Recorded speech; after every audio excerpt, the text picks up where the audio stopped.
So I was actually born able-bodied the first, say, 9 days of my life. Then I had a missed cop death. So my mum went to check on my brother. About 2 minutes later, she came back. I was blue. But from that few minutes where I was starved of oxygen, that's caused my cerebral palsy. My mum was great. She did everything she could. Welcome back to the Not Quite Pod. Today we've got Sam with us. Sam, do you just want to quickly introduce yourself and let everyone know a bit about yourself?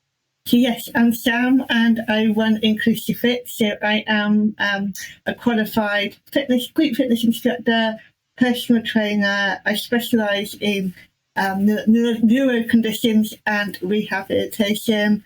I am also a disabled fitness presenter and I also have cerebral palsy. Quite a collection, and also there's going to be a lot of commonalities between myself and Sam, being a bit of a fitness freak myself, and also both of us having CP. So this is going to be a good episode. I always ask my guests this question, which is, if for someone who doesn't know you, tell us your story this far to how you've got here today. So, like, sort of, what was growing up like for you? What were some of the challenges? What have you gone through already? And then what's led you to where you are today? Yeah. So I was actually born able-bodied. So the first, say, 9 days of my life was all honky-dory, shall I say. And then I had a missed cop death. So my mum went to check on my brother. About 2 minutes later, she came back. I was blue and she resuscitated me. Obviously took me up to hospital. But from that few minutes where I was starved of oxygen, that's caused my cerebral palsy. So after, obviously, all that, I was diagnosed with spastic diplegia cerebral palsy. And my mum was great. She did everything she could to, like, get all the treatments, physio, like, everything, like all mums do at that age. Yeah. And my mum was a teacher, so she really advocated for me to go to mainstream school. She didn't want me to go to specialist provision. She really fought for me to go to. She wanted me to be brought up exactly just like my brother. I got a brother that's 2 years older. She wanted us to have the same sort of experiences of growing up as any other child. I went right through mainstream schools. I was infants in primary school. It was all fine. You're quite young. Went to secondary school. Was bullied. Obviously, you there with like kids from completely different schools, you're going to one school. A lot of them didn't quite understand, or they felt jealous. I had a TA, I had a one-on-one TA, so I think some of them were quite jealous that I had someone sitting there writing notes for me, or they thought they were helping me out, but they're helping me out in a completely different way to what they were. They thought, she's getting help with her studies, and I wasn't. They were just making sure that I had all the notes that I needed for me to do the work. So that is years 11 to, from like 11 to 16, that is the worst schooling, and I just didn't really enjoy school at that time. I absolutely hated it. Yeah. So PE, I was always segregated from PE, so I had. My friends loved it because they could get to do it with me, but I was always segregated from doing it, or doing it my own separate thing. Then I stayed at that school for sixth form because they had the course that I wanted to do, and it was easier in the sixth form because you could come and go as you please. You didn't have to stay on site. You could avoid it, and that was great. Then I went to uni. And uni was fantastic. It was where I could go, be myself. I was on campus, getting involved with everyone else, and everyone treated me just the same. There was no differences there. And then when I left uni, I struggled to get a job. It's like I didn't quite know what I wanted to do at that point. I worked for some interviews in London. I did a media course. So I thought, do I want to get into PR or like that side of things? Had a few interviews, didn't get them. Then I went to a job fair and got talking to a lady that owned a recruitment agency who actually my mum taught about 20 years previous. And she recognised my mum and said, she said to me, the best thing for you to do is get into a company, is then you can move around and see what parts of that company is best for you. Pick a job, an admin job. stayed there for like 3 years, got redundant, got another job, and that admin job. Was there for 8 years, hated it. And I was just like, when I got redundant, I was like, what do I really want to do? I still couldn't figure it out. I got a job, a part-time job in a vet as a receptionist. And at the same time, I got a job in a nursing home, as a weekend job as a receptionist.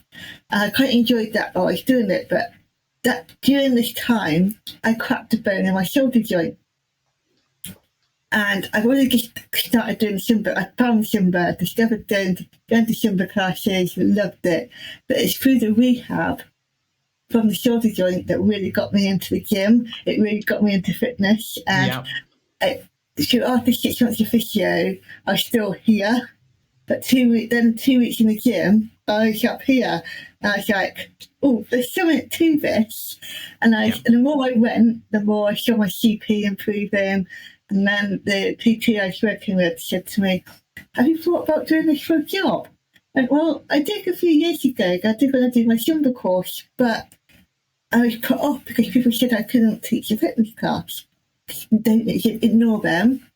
If you will be a very good role model to work with disabled people. Especially with your story of your shoulder and everything. So then I said, well, what do I need to train? He told me, well, you need this qualification, but you also need this one to work with disabled adults. So I said, okay. So I was Googling, I got home, Googled it, and up came instructability. So instructability was a funded program that actually stopped this month. It's October, and it was there. It's been going since 2011. And it was a funded program from Sport England where the course, disabled people could apply to train to be a gym instructor, basically. So they get about 2 or 3 courses a year because it's like a 4-month. In all the courses, it's a 4-month process. In all, it's about a 7-8 month process. You did your level gym. Once you pass that, you get your level 3 disability qualification. Then you have to do a 3-month work placement in your gym to try and encourage disabled people to come to the gym to give you proper experience of working with disabled people in the gym environment, to give you that confidence and to use your knowledge straight away. Because sometimes if you wait a period of time, you forget what you learn. So it's building that foundations. And I applied, got on, qualified, and literally from the work placement, at the time I was in my council gym, I got taken on. It was like, at the time, it was about 5 leisure centres, so I was across to another site that is more accessible. And I was there working on reception, teaching classes, helping out with the kids club. So I was learning the whole weight of everything in that leisure centre. That's amazing. And then at the time, the Disability Sports Project in Swindon was quite big. And when I was on my work placement, I said to the guy that ran it, how do I get involved with this? This is what I really want to do. He said, well, actually, the best way in is contact this person. She runs the exercise referral side of things. That's your best way in. If they have volunteers in their sessions, you can go and volunteer and then show how good you are, and hopefully you'll get taken on. So I emailed her. He gave me an email. I emailed her. She snapped me up. Within about 3 sessions of volunteering, I got offered paid work. Amazing.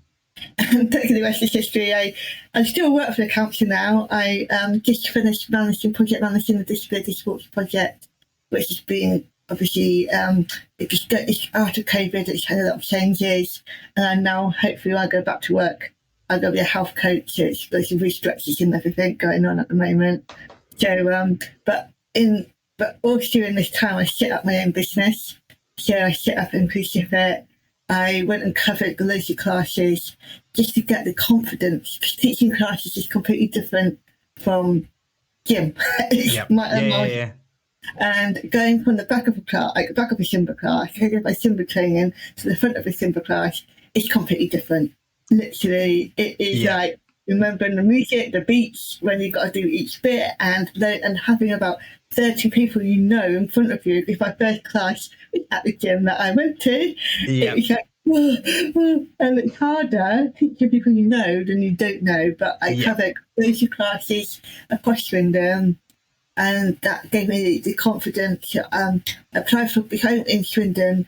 Swindon's a community authority. It sits in Wiltshire, so there's also a Wiltshire council. Wiltshire Council were applying for a simple instructor. I got the job. I still teach there. I now teach 5 classes a week there. And when I did my back in, I just gone back after 6 months off. They were screaming for me to go back because the ladies love me. They just love me, and they wouldn't go to any other classes when I was off. I had tougher instructors a lot, and they wouldn't support them because they wanted me. But that's my backbone, basically. Yeah. It sounds like you've got a right what's the word? Right, you've built a right community around it, which sounds amazing.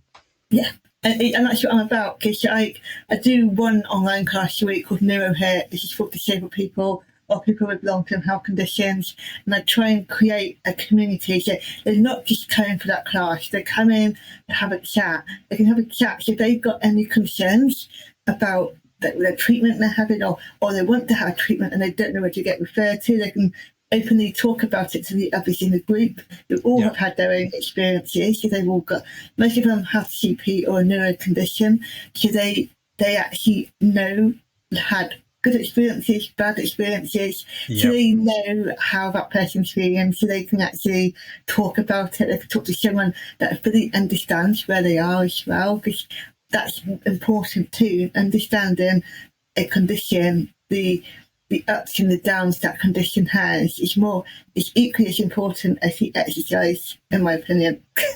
I completely agree. Like, it's that whole thing of, for me, it's that whole thing. No one gives you a handbook when you have a disability. No one gives you a handbook, and then you'll bump into someone with a problem, and you're like, "Oh, I've got this problem," and they're like, "Oh, why don't you just do this?" And I'm like, I didn't even know that existed. So that's why I didn't know that. So, like, for me, one of the ones I had that moment with was the Access to Work scheme. So the Access to Work scheme, for anyone that don't know, in a nutshell, they essentially can provide support for accessing work opportunities, whether that be additional equipment. You can even get support workers with it. It's a very slow process. It's definitely got some things that need ironing out. But I remember I was going through getting a new wheelchair, going through with the sales guy. Actually, he's been on the podcast before, Ashley, and he's gone to me, "Wait, do you work?" And I was like, "Yes." He was like, "Okay, forget everything we've just done, all the pricing and everything. Apply for this scheme, and it will reduce the cost significantly for you." But I literally had the moment of,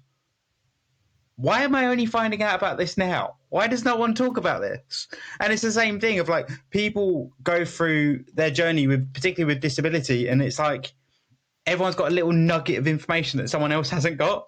But no, it's really hard to connect people together to be like, oh, this person knows loads about this topic. And that's what we need to get to, is what I always bang on about on this podcast, which is a referral culture. Not everyone needs to be an expert or comfortable speaking about their disabilities, but we should be able to point to other people that can provide the information people need. Yeah, and that's what I try and do even in a class. Say my class is half an hour long, it's about 45 minutes long, because we have 10 to 2 minutes at the start before we even start the class, talking and just how everyone's week's been. If they had a bad week, they let it off their chest. So it's a place that they can vent as well, or share their successes. So I've got a client who's got ataxia, so it's a different type of neuro condition, and she, when she came back from the operation, she's like, "Oh my God, I can do this, you can do that." We put up our rehab, or she's gone, "I've avoided this up because I did my prehab beforehand, or the exercise worked, so I didn't need to have that part." And they all can share it together, and that's really important. I find that's really important, because one bit of, like you said, one bit of nugget can really help someone else. Like, I had a slip disc in my back, so I had a bulging disc, causing sciatica, because of the CP, I could hardly walk, pain was excruciating. And when I was going through the treatment, and I had to go private for the treatment, because on the NHS, don't get me started on that. Yeah. But literally, the consultant said it's a matter of time, because of my type of CP and the way I walk. It was going to happen, but it was when. And he said, I've avoided it for the last 5 to 6 years, because I've been active. But it was like exercise would never stop it, but it's just prolonged that period. So now I know, oh, actually this is common with the PT type of CP, or it could be common with hemiplegia if they walk. So actually I know the clients that I work PT are now putting in exercises to help prevent this from happening. So it really educates me a little bit more, but I can educate them as well. And that's a really sort of good sort of flow through. It makes them feel better, because I think if I can avoid one person from going through what I've been through, I've done my job. Definitely. And I think as well, you're talking about something that me and a colleague at work was talking about the other day, of like, when you train someone on something or a certain thing, it almost reconfirms it for you, but then also you learn stuff that you didn't spot before. So you'll be going through the process of training the person on the certain thing that you're training them on, and you'll go, hang on, this didn't happen with the last person I trained. I didn't think about it this way. Or they'll ask a question and you're sat there like, I don't know. That's a good question.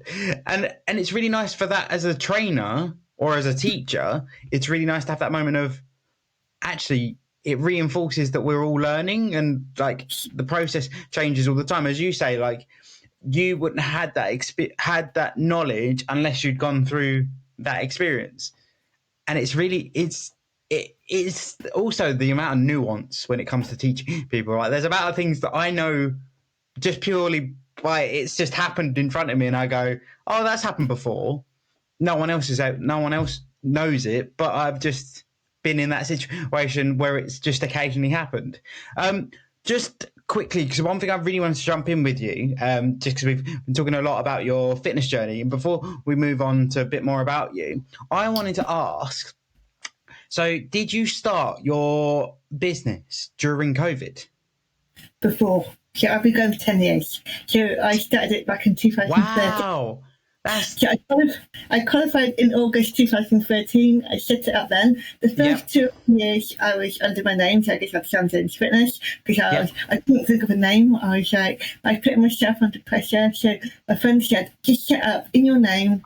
It's a short-term thing to get you started, get you going. And I did that. And obviously when I started, if it's disability, we started going to conventions and everything, and I met I was nominated for some awards. That's some awards. I met the Claire that when who created Cover Size, and I went on board as a master trainer, and I worked with another master trainer, Mal, who then worked with me on my business, and then I came up with the name Inclusive Fit, because it's the word inclusive. I just put the end of it up and put fit on, because I am about inclusive fitness. That is what I'm about. It's no boundaries. It's for everyone, regardless of health condition, disability, no disability. I work with everyone. I don't turn you away. So, and that's what I'm about.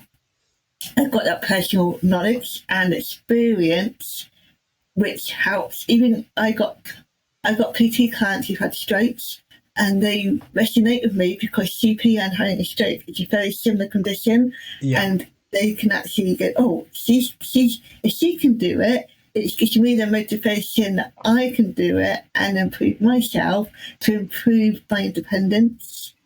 And that's why I named my business how I did. Makes sense. I did my PT qualification back in 2018. So I've been qualified a few years, but I didn't PT till COVID.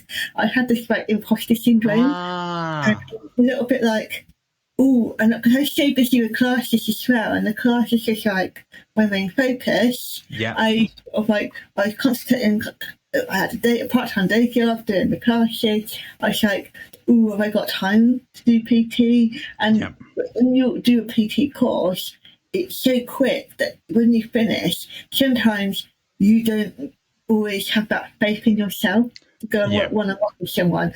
It is literally all this information thrown at you, and you're trying to understand it. So it's only during COVID, and I was thinking about, I had to go online with my classes, and I was thinking, how can I make some money? Oh, I could do online PT. And then obviously what I did to start with, when we were in that gap between the first two lockdowns, I did and I got some face-to-face clients locally. One had FND and one had spinal condition. And then that gave me the confidence. Oh, I am good enough. I do know what I'm doing. I then started doing online PT, and that just it just grew from there. And then I got all the confidence I needed to say, actually, I do know what I'm doing. I can do this. And then about 2 years ago, from a CP group, I got one of my longest clients, Vicky. He's got quad CP. I'm her fifth PT in about 3 years. She's gone through so many PTs because they don't understand her. They try and push her too quickly. She can't walk, and they're trying to get her to do things like an able-bodied person. And then she wasn't sure if she could work with me online. So I said, right, let's get on Zoom. Let's have a consultation. Let me talk to you. Let me reassure you that this can work. And we did. And then she goes, right, when can we start? And I said, well, it's December. I said, right, let's have Christmas and New Year, and we're starting January. It's, because I don't work. I take 2 weeks off every Christmas and New Year. So I said, let's start in January. It'll be a new year. Then it's a new start for you as well. Yep. And she's in January, she'll be with me 2 years. Yeah, 2 years. And she's changed so much. She's developed so much, and she's doing stuff that she's never ever done before. And that's all from just sat like this on a laptop, like PTing her and getting her to show the different, working on different parts of her body in slowly in time when her body's able to do it. And it's just proven to me that it doesn't matter where you are in the world, I can sit here, PT you. And it's my knowledge of having CP and what works with me and working with other clients with different types of CP that I can then actually pass that on to them. I'm so glad that I didn't, because I was terrified that my research wasn't correct then. When you were like, I've been training for 10 years, I was like, oh dear, whoops. But actually that makes a lot more sense now. It was through COVID. That makes a lot more sense. So it's really nice as well to hear that like almost your business evolved during COVID. Now, most businesses did, but I feel like a really tricky sector to evolve is PT, because I myself, there's only so many home workouts you can do before you go stir crazy. It was a challenging time for anyone that's into fitness. So how did you sort of, was that just a slow transition into more online clients, or was it a sort of it all took off kind of thing? It was a slow transition. I have my day job. I had to limit how many clients I could do. I work in public health for my day job. So during COVID, I was working right through. We were doing like food box deliveries. We were doing like prescription ones, picking up prescriptions, dropping them off to adult people at children. We were obviously doing all the COVID stuff as well. And, like got put in registry doors, making sure people that had COVID were alive after they'd been back home. We could check on them. And I was working flat out with my day job. So literally, the classes in the evening, I still taught my classes. That is my escape route from the day job, because when you work during COVID, it's quite a lot. When you work on the front line, it was quite a lot of what we were seeing quite a lot. We were hearing quite a lot. So actually, it was like you had to take a break from your mind, and we started doing PT, and it was a slow thing because I didn't want to rush into it and have too many clients in one day that I didn't cope.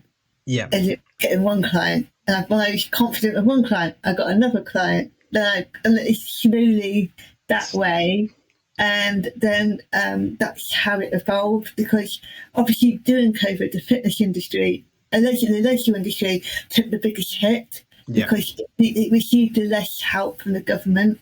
So obviously, a lot of places, a lot of gyms shut down. One of the gyms that I taught at, it closed. It never came back. So I lost 4 classes overnight. So it was like that transition as well. So, and even when after lockdown, we were one of the last industries that could go back face to face.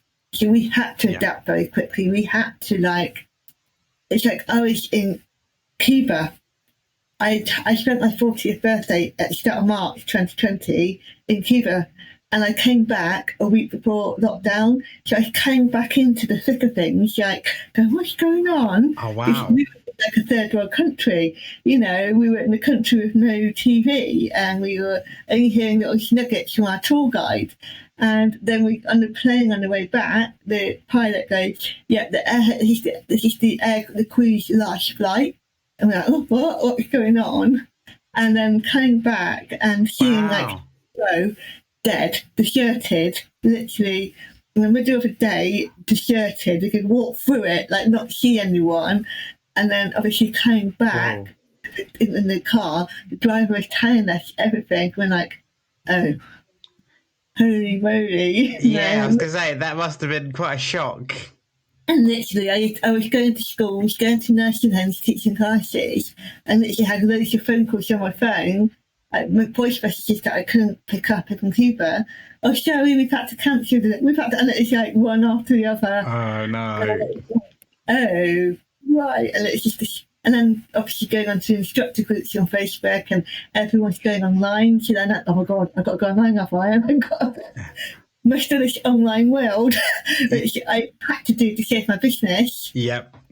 And that is how it really started at the classes, the adult classes. I did a class 4 nights a week, and it was just keeping that going for my clients, and then the PT evolved around that. It's amazing. I mean, one of my favourite parts of your story, like many people who have a strong love for fitness, I wanted to be a PT myself, never took the leap. And the reason I never took the leap was I was like, right, I'm in a wheelchair. How the hell am I going to show someone how to train? Because my outlook was I wanted to be able to train anyone because I still had the knowledge. I still knew how it all worked. But then I was like, how the hell am I going to teach an able-bodied person how to squat? It's how you verbalize it. Yeah, I can visualize it, but it's that whole thing of like, oh, no, don't do it like this. You got to do it like this. And it's like, how do I act that out? So it's really nice to hear as well that you've been able to build, from the sounds of it, a very successful, I mean, not from the sounds of it, you can see that you've won plenty of awards, but you've been able to build quite a successful PT business while also having a disability, because that was something me as a disabled person into sport, I didn't think it was possible. So you've clearly made me eat my words, which I'm gratefully eating now, but it's really nice to hear. It's really nice to hear. I have to say, when I started working on the exercise referral team about 10 years ago, there was a guy with CP that was the coordinator, not the manager, the coordinator, and he had CP and he's in a wheelchair, and he was an ex-Paralympic bench lifter. Yep. He actually got bronze in the 1982 Olympics. Wow. And he actually taught my tutor on my PT course how to bench press, all from verbalizing it, no demonstration. That's insane. Nothing. And that's where he taught me how to really, how you coach, your verbal coaching can get someone into a position that you cannot do.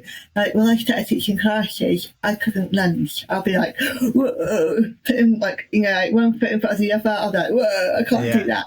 But it's how I spoke them into that position, and even now I still do that. So, and even when I do floor work, I can't demonstrate when I do body conditioning, I can't always demonstrate all the floor work, but what I do is I get on like that ladies in the front way, they know what they're going to demonstrate, they wait, and then my body for me, and I taught the technique.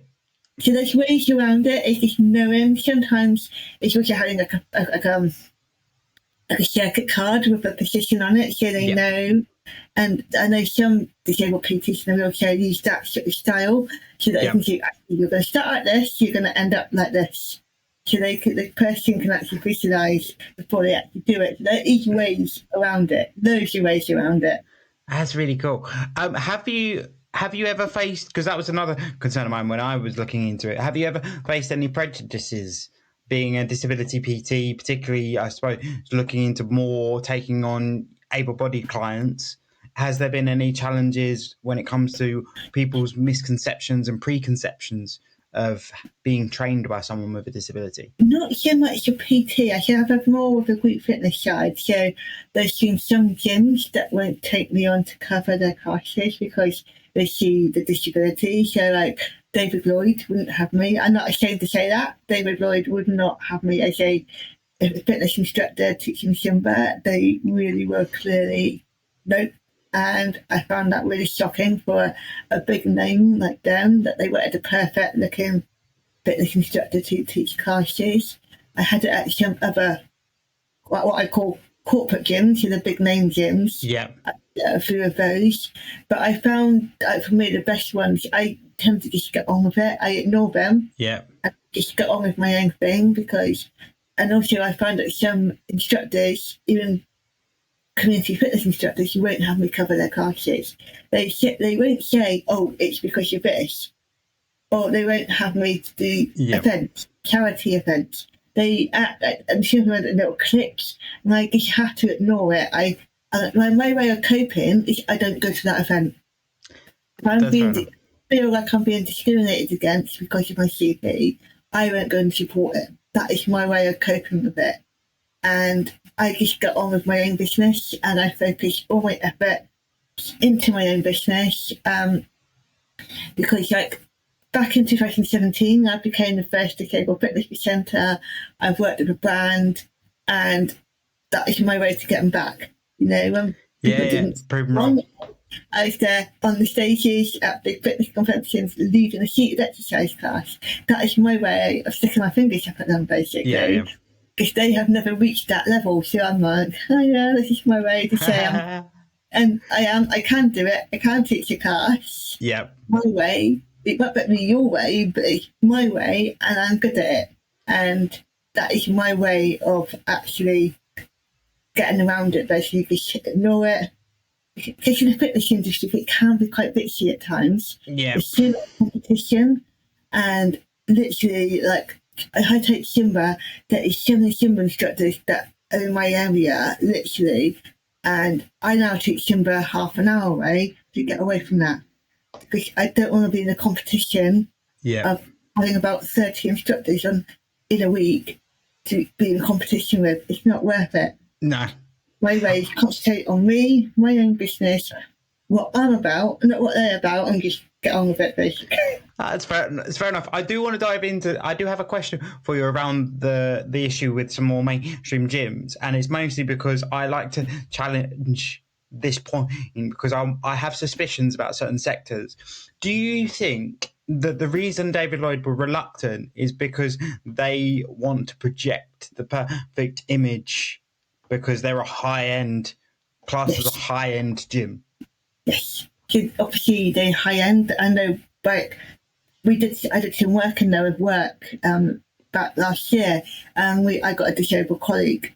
He's got a spinal cord injury, and he went and asked them about their disabled membership. He wasn't going to join, but he wanted to ask how much it was, and literally it's like £100 a month.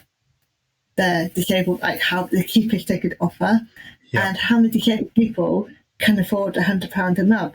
So I think actually it might not be their demographic, yet there is disabled people that work in the fitness industry that might turn up to an interview at a date for a PT or a group fitness class position or even a receptionist position. How are they going to be treated knowing they've got a disability?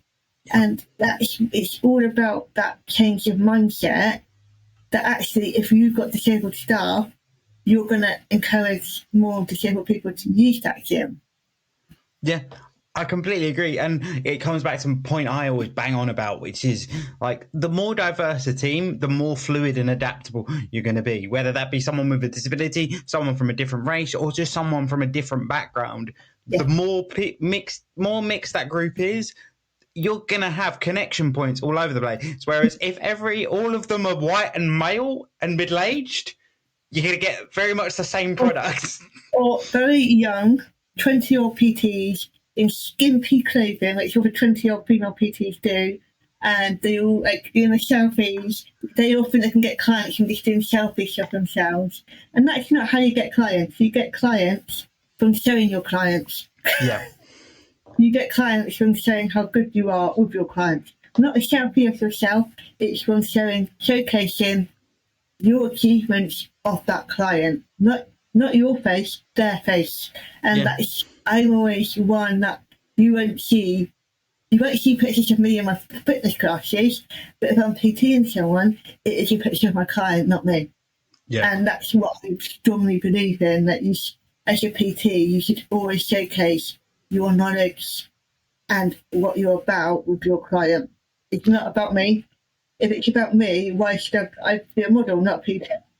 Yeah, I mean, you're completely right, and I think I've got a friend of mine, good friend of mine slash friend slash my PT. It's a bit of a cluster. He always says to me, PT is all about relationships. It's all about I know my clients inside and out. I know if they've had a bad day, good day. I can then tailor the program to them rather than them having to explain everything to me. I can see. He's like, even with you, I can see if you've come in and you've had a bad day and we're just going to have to go through the motions today because you're not up for it. And that's okay. And I think that's another thing to talk about on the fitness side of things, of people expecting to be at 100% all the time. Exactly. I don't expect that. I have clients, I got a client with functional neurological disorder, and she'll come on, like when I was doing her knockdown, literally will be online, and she goes, right, Sam, today I'm starting to go into a relapse. Okay, what can you do? What can't you do? And I was talking to her about what she was able to do, and literally go, right, do your warm up, you can do your warm up, do your warm up. As you're doing your warm up, I'm going to think of a separate program we can do today. And it changed on the spot. And that's how you have to be working with anyone with a disability, long-term health condition, any rehabilitation type PT, because they can come on, they want to do their session, but it might have to be completely changed to fit in around how they're feeling on that day. Yeah, and it's also, I think, because there's always going to be exercise that people don't enjoy. I'm not a massive fan of leg press, but I have to do it. And I think as well, like one thing that my friend Luke sort of banged on about is like, I'll come into sessions and he's like, should we just have some fun today? So it will often be from those days being obviously starting my fitness career, I suppose, in the sort of bodybuilding space, we'll just go into, right, should we just test your 1 rep maxes for a bit of fun, or should we just do something, your favorite exercises like bench press, shoulder press and stuff like that, we're then still going through the motions. And I think that's something as well, like you say, that we need to be more aware of allowing people, any type of exercise is good exercise. Doesn't matter what you do that day. Like there's a big thing particularly in the fitness culture of like, oh, you got to hit legs this many times, arms this many times. No system is linear, whether it's running a business or fitness. No system is linear.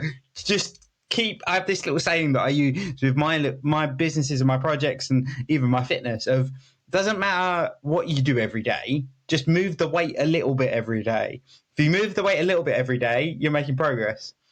And that's what we need to remember, I think.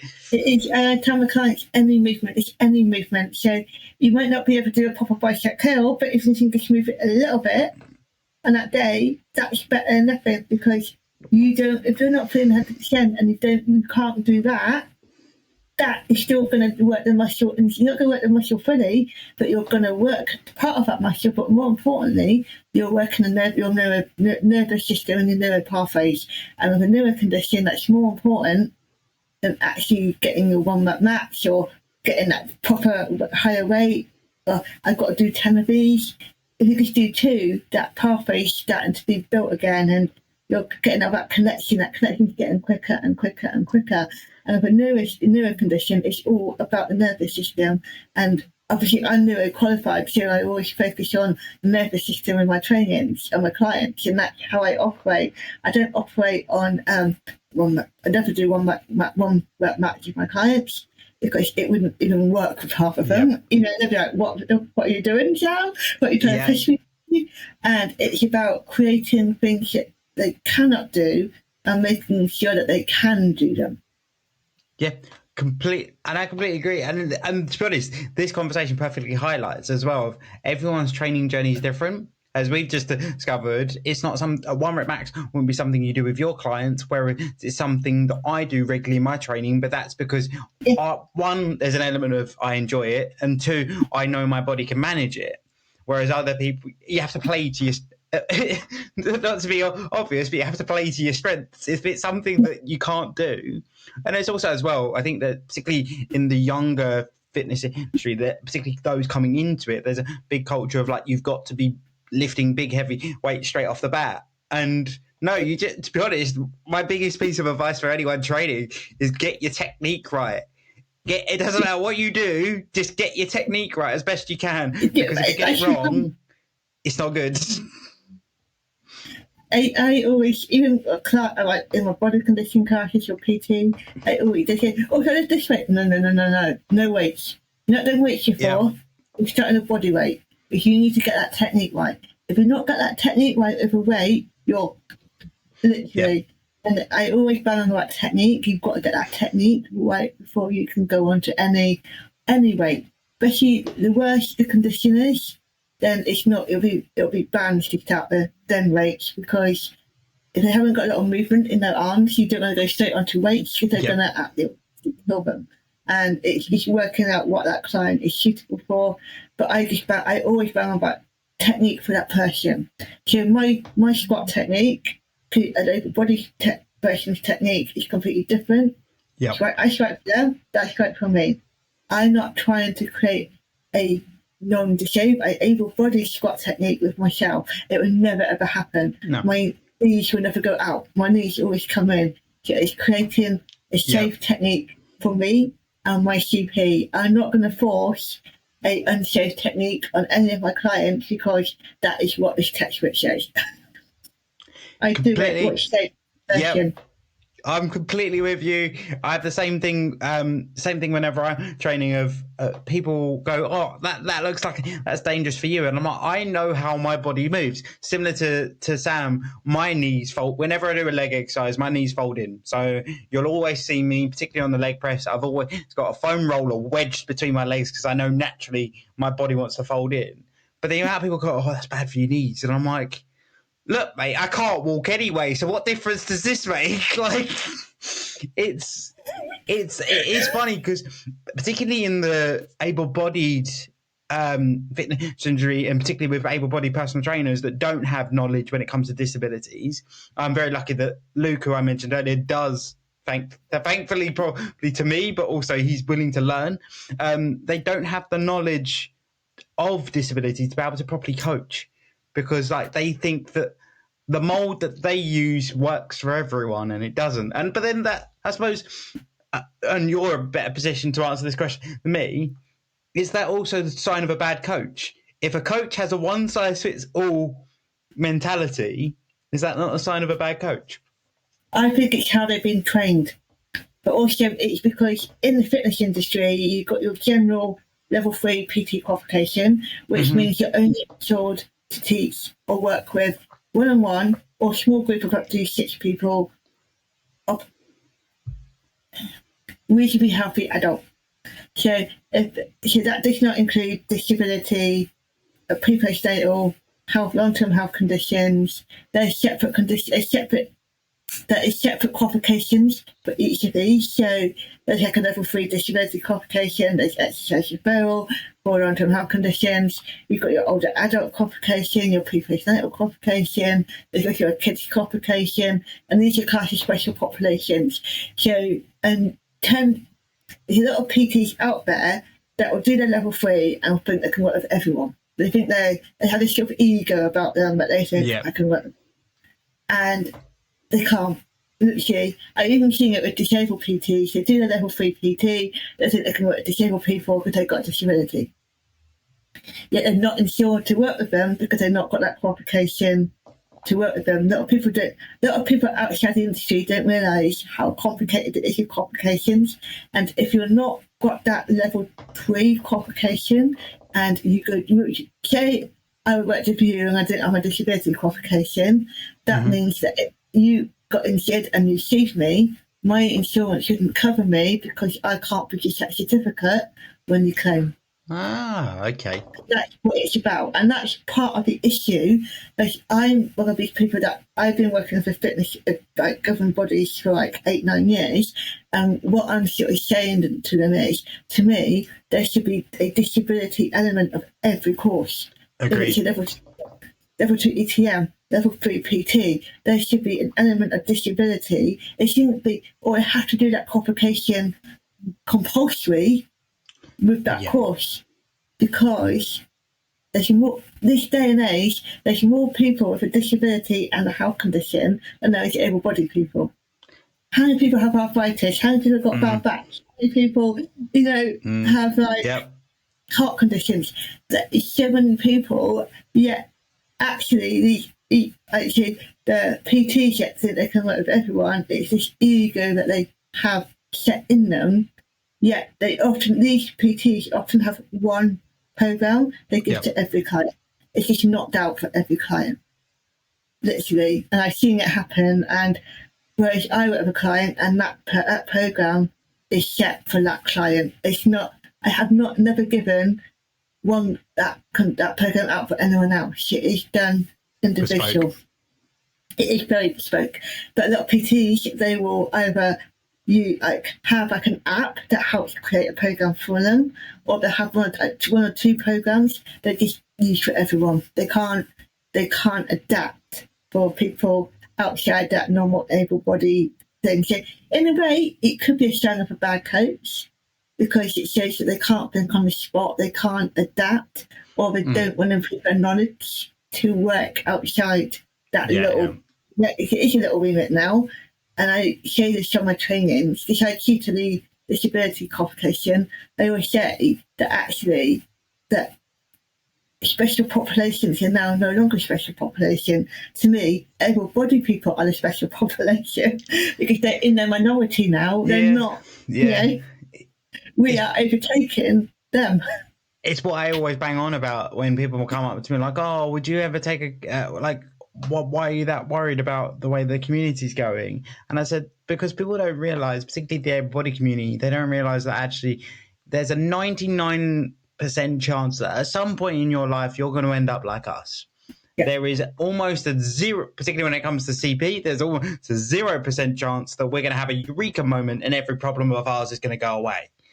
And people need to realise the better equipped the world is for anyone with a disability, the better we're just equipped for everyone, because then no one's got to think about it. If you're visually impaired, if you've got a physical disability, you've got a neurological disability, it doesn't make a difference. It's one thing that really frustrates me with the wider community, with the wider, particularly able-bodied community. And it is ableism, and it's the fact that they can't see disability until it happens to them, until they're in a wheelchair, until they get arthritis that really means they can't hardly walk, and they have to use walking aids, or they have to use stuff that we've relied on all our lives. It's normal for us.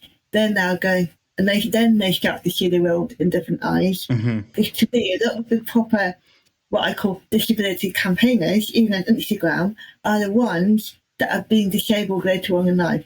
They've not been disabled all their life. They've been disabled. I follow a couple, I'm not going to name them. They've been disabled in the last 5-6 years. They have millions of followers. Yet people like me and you that have disability all our life and have suffered can't even reach those amount of followers. Yeah, they think they know it all because they've been disabled 5 years.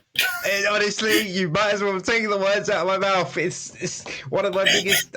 It's really hard because I understand it. It's because they're able to speak on both perspectives, so I understand that aspect of it. But it's when they get really shouty, and I'm sat there like, "Mate, I've been here for 23 years. You've been here for 5. What are you getting all whingy about?" Or it's my favourite thing of it's almost a bad thing, but the community that have been disabled longer, they almost have a mentality of that is just what it is. So, for example, most people that have had a disability their entire life, particularly a physical disability, we know that trains are a bit of a grey area when it comes to physical disability. If some stations are accessible, some stations aren't. So, we take the approach of someone going, "Oh, that station's not accessible."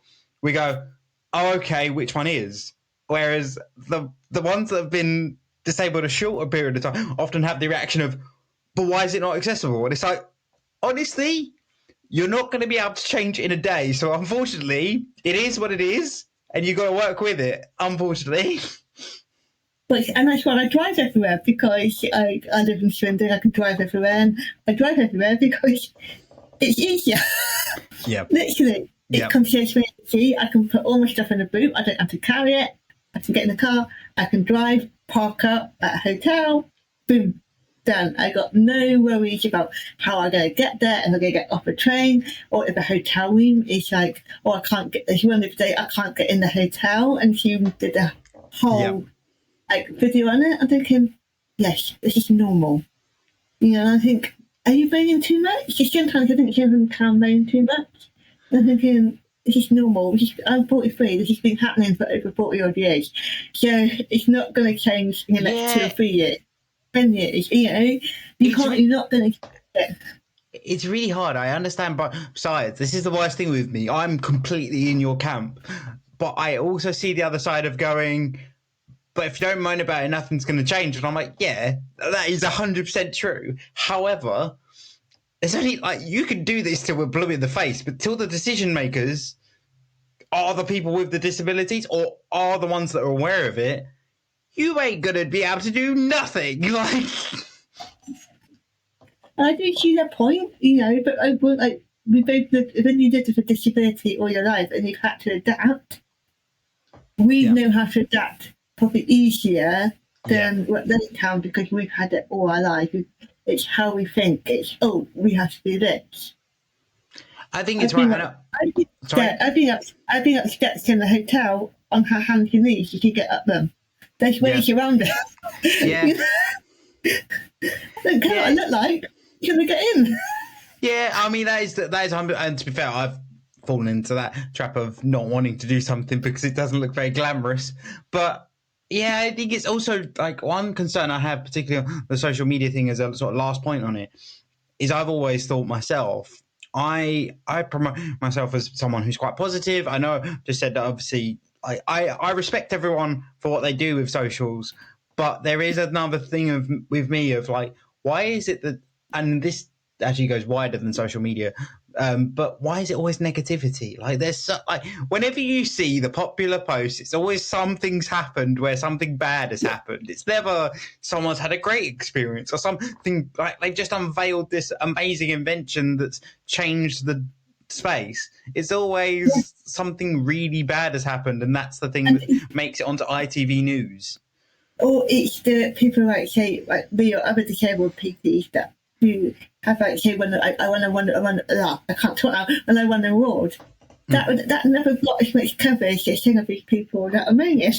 And that's a positive disability story. Yeah, it doesn't get as much coverage as I can't get into this hotel. That gets far more traction. Yeah, it's very true. It is so true. And actually, one of the things I wanted to ask you as a disabled businesswoman is, what's one of the biggest challenges you've had with building your business throughout the years that you've done it? I think it's getting it out there and making, not so much clients, but it's obviously showcasing that a disabled woman can run her own business and be successful at it.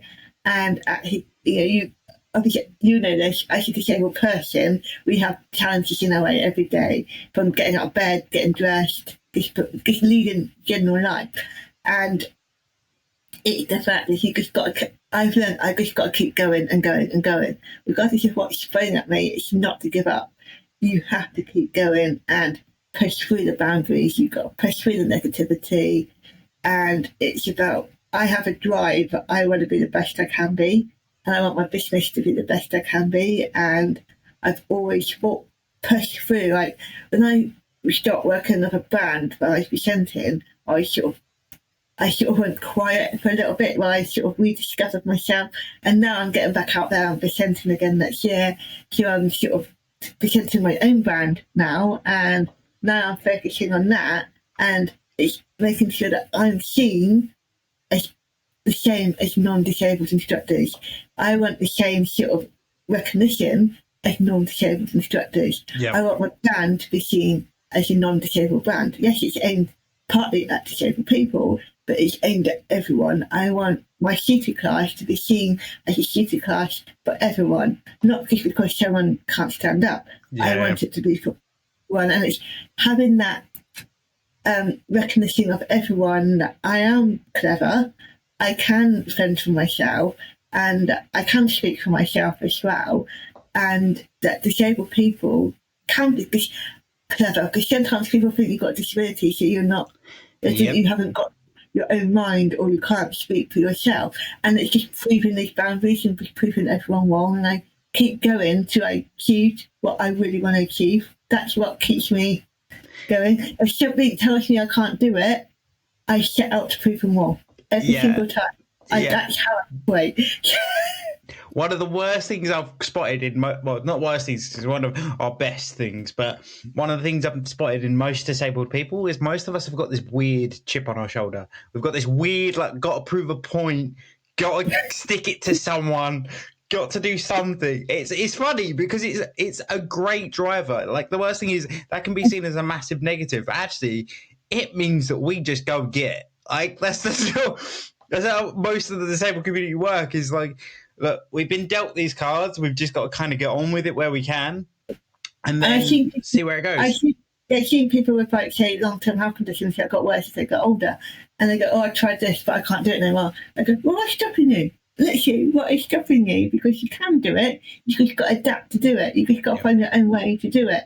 So for me, I'll just get out there and do it. I mean, it comes back to what we said earlier of that getting away from that one size fits all thing. It's the same when it comes to PTs, of almost people expect you to do an exercise in a certain way rather than doing it in their own way. And it's like, people need to realize, particularly as you get older and your mobility goes or something changes in your life, it's just adapt it. You don't have to do it the exact same way you used to do it. And like, one thing that I always go on about on this podcast is, can we move away from the fact that, like, almost being embarrassed to use a mobility aid? That thing really annoys me.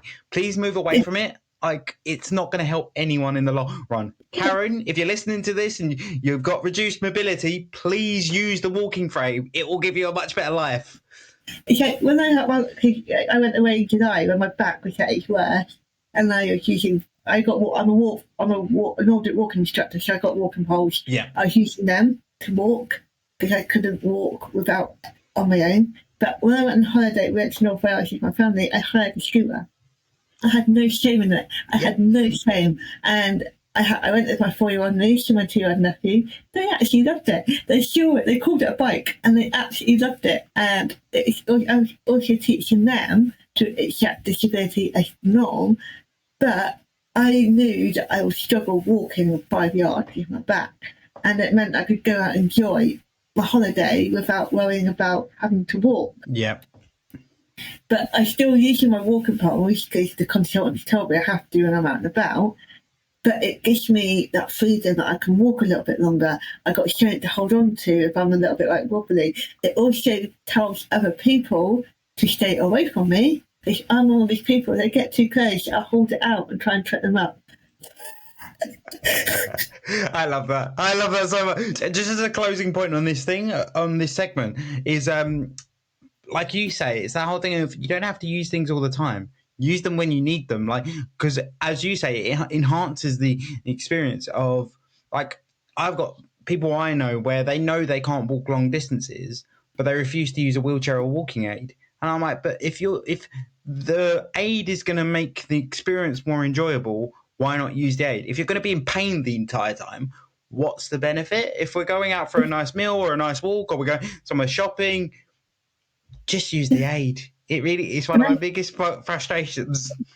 And I tell people, if you don't want to use your walking stick, get Nordic walking poles. You can get them at the bell bottom ends, or you can change your bottoms of them, and they don't look clinical. They look, you're going for a fitness walk. So it's a walking aid in a completely different way. So they're thinner, they're lighter, but they still do the same job as a walking stick. And they're probably better for your posture as well. And that's what I try and tell people, like, use these to start with, because then you don't think you're using a walking stick.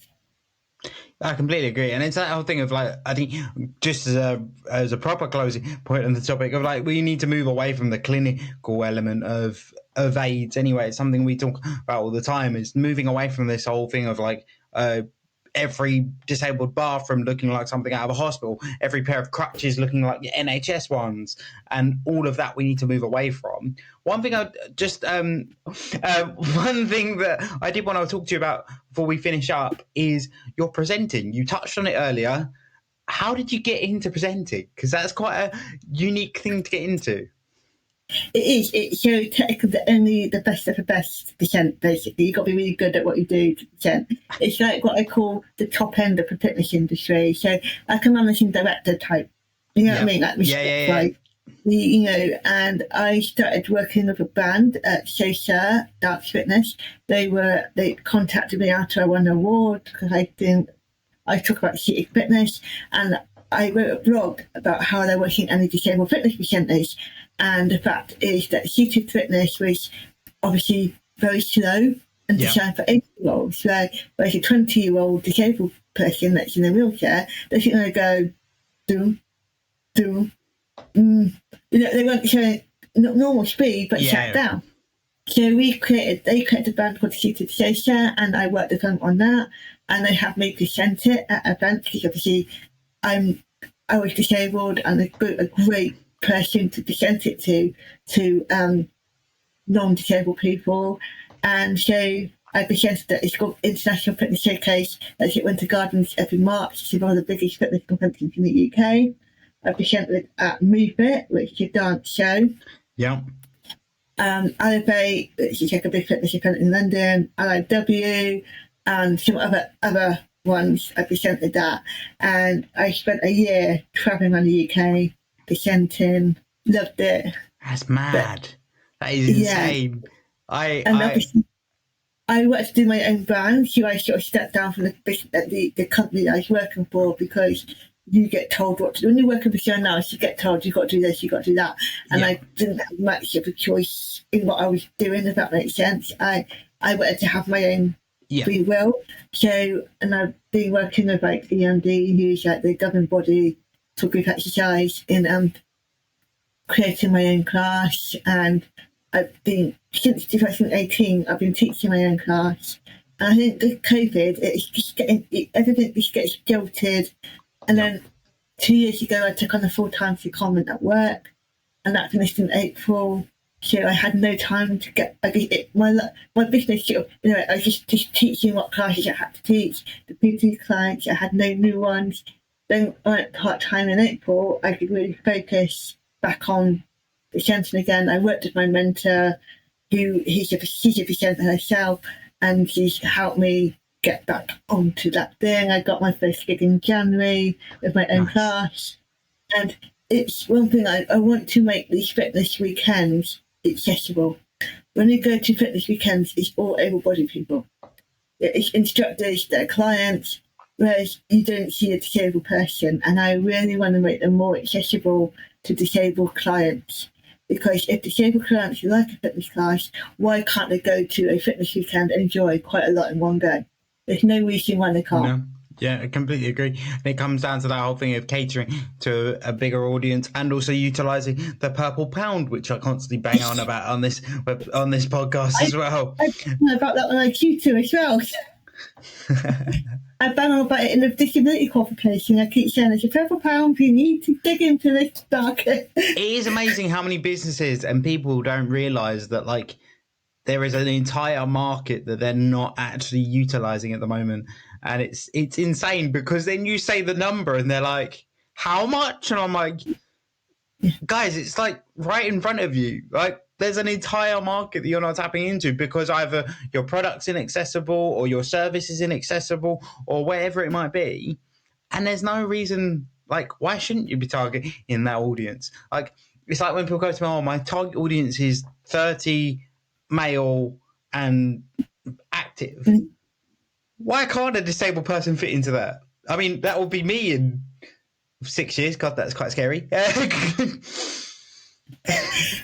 come in my 40s, and obviously, like, I speak FCP. Yeah. We know it's non-progressive, but actually it's progressive if you're Asian. And it's like I bang on to people in their 30s and 40s. You need to be active. You need to do this because otherwise you won't walk in 6 years, 10 years' time. Literally. But sometimes it's like I bang my head against a brick wall because I'm like, actually, yes, the brain damage is non-progressive, but the Asian effect on your body and you stop producing brain density at 33, that's when everything happens. You'll get osteoarthritis, osteoporosis if you're a lady, and it's always, and that's when your mobility will drop. But if you do this, you'll keep it on the level playing field for longer. Completely agree. And then also, it's that whole thing of just being able to look after yourself. And that's just a general thing for anyone. But then also, it's I, so much more important when it comes to disabilities. I, Like, tell, go on. I tell my clients, when you're 60 or 70, you want to wipe your own arse. Because if you don't, then you need to exercise.